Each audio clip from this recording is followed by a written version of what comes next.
always inside the negotiation. We had our first sit down with the college yesterday, and this was an attempt to avert a suit.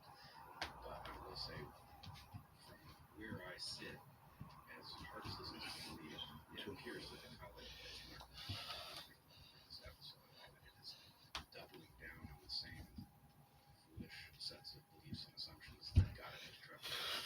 So that is an awful situation.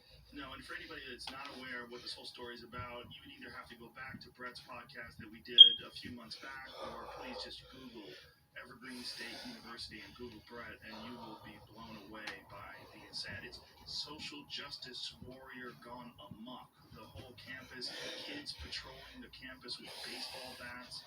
I mean, the whole thing is just completely bananas. The president of the university being told by the children not to use his hands when he's speaking because it's a microaggression. So he puts his hands down, the children start cheering and laughing.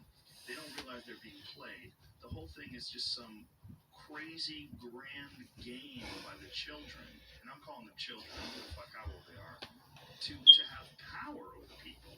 I mean, essentially what this is all boiled down to. You really see it in that moment where they tell him to put his hands down, and he does, and they laugh and cheer. It's amazing. Well, you know, they're educated to do that to some degree, because one of the tenets of the postmodernism that they're being spoon-fed is that there's nothing but power. That's the only thing that mediates relationships with people, because there's no real world.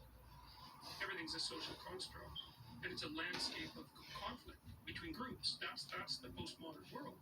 And the only actual means of expression is power. That's why the postmodernists make the claim constantly that the patriarchy is a corrupt institution, because they look at hierarchical organizations, and they're stratified. Obviously, there's people at the top and people at the bottom.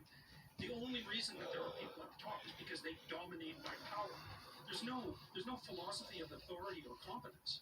That's all gone. And so, and if you're cynical about that sort of thing, and you should be, you might say that part of the reason that the only thing that the postmodernists believe in is power is because that helps them justify their arbitrary use of it under any circumstances whatsoever. And I think that's right. I think that's exactly what happens. So it's not surprising that you see this manifested in that mob-like behavior of the students. It's right in accordance with everything they're being taught. So, well, they're also being taught this sort of any means necessary to get over the establishment. The establishment is this horrible institution, and they can justify pretty much anything. yes. This is what, like, punch a Nazi. Who's a Nazi? Everybody that doesn't agree with you. I mean, it's essentially what's being said ad nauseum in social justice warrior circles, online, and you see, I've seen punch a Nazi so many times. I mean, but when it came down to Charlottesville, there was very little punching of Nazis. You know, the whole thing was like, it's all very insane. We see real Nazis, like those are real Nazis. You know, like go fucking punch them, please. You know, well, we've also, I think, don't even do that, by the way. Right. Well, and I think we've already figured out, everyone, right from the right to the left, everyone's figured out that wherever the Nazis went, that was wrong. We've all agreed on that. We're not going there anymore. And so when somebody pops up and says, well, we should go there, it's like they're immediately identifiable. You can box them in. And if you have any sense, like, you know, like many conservatives did in the aftermath of Charlottesville, they come out and say, well, in case it needs to be said again, we're actually not allied with those people. Yeah, well, that was the most disturbing thing for many people about Donald Trump's reaction to it, that he didn't take a hard stance against these white supremacists showing up with tiki torches, walking through the street yelling anti-Semitic phrases or whatever. I don't know exactly what they're yelling. I've read a bunch of different things, but the whole thing was an abomination. I mean, it was a horrific thing to watch. And you know, Donald Trump comes out and says there was horrible behavior on all sides. Yeah, well, I thought about that for a lot, because I got tangled up with that in a strange way in Canada.